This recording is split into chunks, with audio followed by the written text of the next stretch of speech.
Assalamualaikum warahmatullahi wabarakatuh, sahabat PGRI semuanya. Ketemu lagi kita untuk perdana kalinya mengadakan podcast Ngopi Raja, ngobrol bareng PGRI Sokaraja yang dipersembahkan oleh PGRI Cabang Sokaraja. Untuk episode kali ini, sahabat PGRI, kita menghadirkan dua tamu istimewa, yaitu Bapak Mujiatno SPD selaku Ketua K3S Kecamatan Sokaraja dan juga Ibu Nyai Cintang sebagai guru Sekolah Negeri Sokaraja Kidul. Oke, sebelumnya kita sapa dulu nih ya tamu istimewa kita. Selamat pagi Bapak Ibu, selamat pagi Pak Mujiatno, selamat pagi Ibu Nyai Cintang. Bagaimana nih kabarnya, bisa disampaikan kabar kita hari ini Bapak Ibu semuanya kepada sahabat PGRI? Alhamdulillah di pagi yang cerah ini kelihatannya kami bisa berada di sini dalam keadaan sehat walafiat. Bagaimana kabarnya Bu Nyai? Alhamdulillah baik, bisa hadir di sini, senang sekali bisa bertemu dengan dan bergabung bareng dengan ngobrol bareng PGRI Sokaraja. Iya. Nih untuk ngopi raja kali ini Bapak Ibu, kami mengambil topik tentang sekolah taman belajar. Nah, sebelumnya kita semua tahu ya, sekolah taman belajar itu diangkat oleh Ki Hajar Dewantara untuk pertama kalinya, dan itu juga sudah digaungkan oleh Bapak Menteri kita sejak lama. Nah, menurut Bapak Muji sendiri atau dengan Ibu Nyai sendiri, bagaimana sih sekolah taman belajar? Diawali dulu oleh Pak Muji terlebih dahulu. Ya, terima kasih. Pada intinya sekolah sebagai taman belajar itu adalah membuat sebuah sekolah menjadi tempat yang menyenangkan untuk menuntut ilmu, menimba ilmu, mencari pengalaman dengan tanpa adanya tekanan, sehingga anak terkesan tidak berada di dalam sebuah penjara yang terkekang seperti itu. Sehingga memang seolah-olah gitu ya. Seolah-olah kan kayak ada anggapan bahwa sekolah itu sebagai penjara gitu. Penjara kenapa? Karena banyaknya tugas, banyaknya beban yang harus dibebankan ke siswa pada saat proses pembelajaran itu.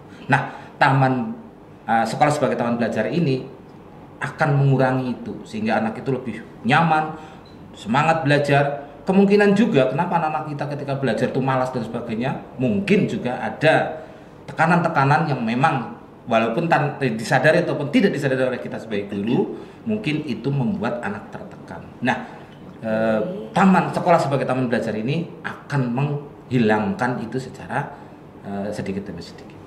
Jadi supaya terkesan penjaranya yang banyak tugasnya itu hilang ya, gitu ya. Seperti itulah, walaupun memang sebetulnya tugas itu kan tetap mengiringi sebuah proses pembelajaran, tapi mungkin kemasannya yang memang harus dikemas sebagai sebuah kegiatan yang menyenangkan. Tugas itu juga sebagai pekerjaan yang menyenangkan buat anak-anak. Iya, seperti itulah. Bagaimana? Nah, di sini berarti kan peran guru di situ. Ya, bagaimana betul, guru itu bisa mengemas sebuah tugas yang kalau hanya diberi tugas saja menjadi beban, tapi ini tugas tapi menyenangkan. Nah, disinilah inti dari sebuah sekolah sebagai taman belajar. Setuju. Kalau dari Bu Nyai Cintang sendiri, menurut Bu Nyai Cintang sendiri bagaimana tentang sekolah taman belajar ini? Ya, baik, terima kasih Bu Ripka. Saya sepakat dengan Pak Muji tadi, memang sekolah sebagai taman belajar ya. Di sini ada istilah taman. Coba kita lihat dari kata taman tersebut.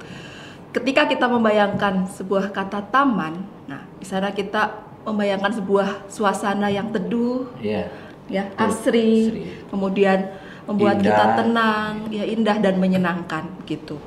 Artinya di sini ada pesan yang sangat mendalam yang ingin disampaikan oleh Ki Hajar Dewantara, bahwa sekolah itu adalah tempat yang menyenangkan. Artinya pendidikan jangan sampai dijadikan sebagai sebuah penderitaan, dan belajar itu adalah sebuah proses yang membuat gembira seorang anak. Nah, itu poin pentingnya.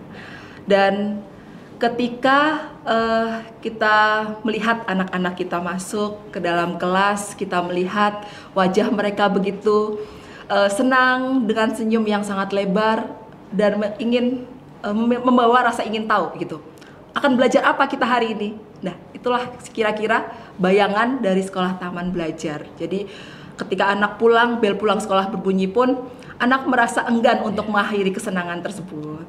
Begitu. Jadi ngangenin gitu ya. Ya, betul. Jadi pembelajaran betah. Betul ya. Pembelajaran itu sangat menyenangkan. Besok gitu. Ketemu lagi lah gitu ya. Ya. Masuk kelas lagi ya gitu. Betul Nyenengin sekali. gitu ya ke sekolah gitu ya. Iya, tentu bukan tanpa alasan ya Bu Ripka, kenapa Ki Hajar Dewantara itu mencanangkan sebuah kalimat sekolah taman belajar. Bukan sekolah tempat belajar, bukan, tapi di sini yang ingin disampaikan adalah taman belajar.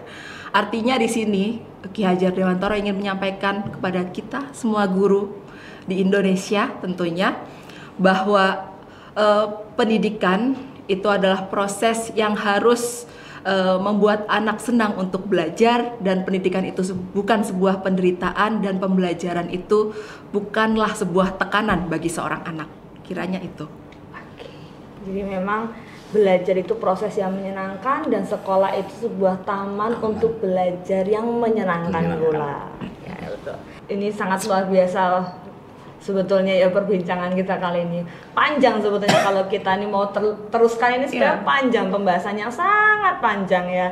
Tapi namun karena kita dibatasi oleh waktu dan mungkin kalau tidak masih ada waktu berikutnya kita bisa ngobrol lagi gitu nih Bapak. Bersedia toh Bapak ngobrol lagi terkait dengan topik kita yang lebih menyenangkan lagi. Banyak bahasan yang belum kita bahas ini ya. Nanti kita akan bertemu lagi di episode berikutnya gitu. Terima kasih untuk Pak Muji dan terima kasih untuk Bu Nyai Cinta sudah hadir dalam Ngopi Raja podcast kita kali ini, ngobrol bareng PGRI Sokaraja yang dipersembahkan oleh PGRI Cabang Sokaraja. Nah, sebelum kita akhiri, Bapak Ibu boleh salah satu untuk memberikan closing statement terakhir mungkin, atau pesan Monggo, Bu Cinta. Baik, terima kasih. Closing statementnya ya.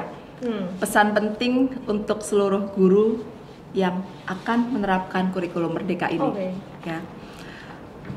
Kurikulum ini itu berusaha untuk mengembalikan lagi perspektif dari Ki Hajar Dewantara dan beberapa filosofis yang harus kita pahami sebagai seorang guru, tentunya sebagai pendidik.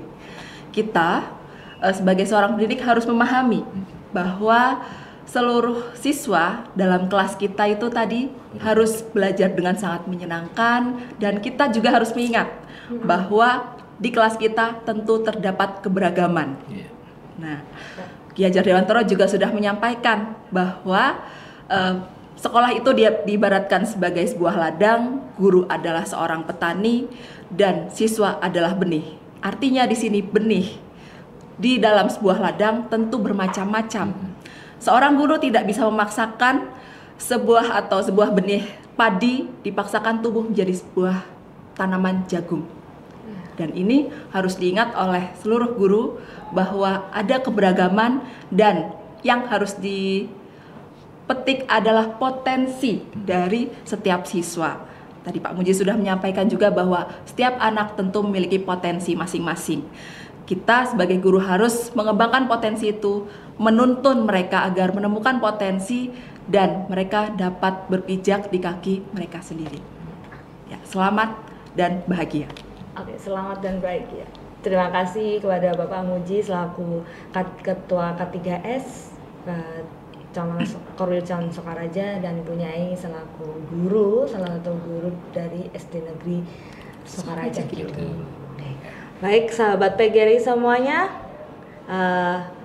kita akhiri podcast Ngopi Raja, ngobrol bareng PGRI Sokaraja yang dipersembahkan oleh PGRI Cabang Sokaraja. Akhir kata sebelum saya akhiri, sekolah memang tempat untuk guru mengajar. Pendidikan tidak semata untuk menjadikan murid sebagai superstar, tapi menuntun kepada siswa atau peserta didik agar lebih bersinar dan mengejar ketinggalan, sehingga akhirnya nanti peserta didik kita nantinya akan selamat dan bahagia. Sampai jumpa di episode berikutnya podcast Ngopi Raja. Sampai jumpa. Wassalamualaikum warahmatullahi wabarakatuh. Waalaikumsalam.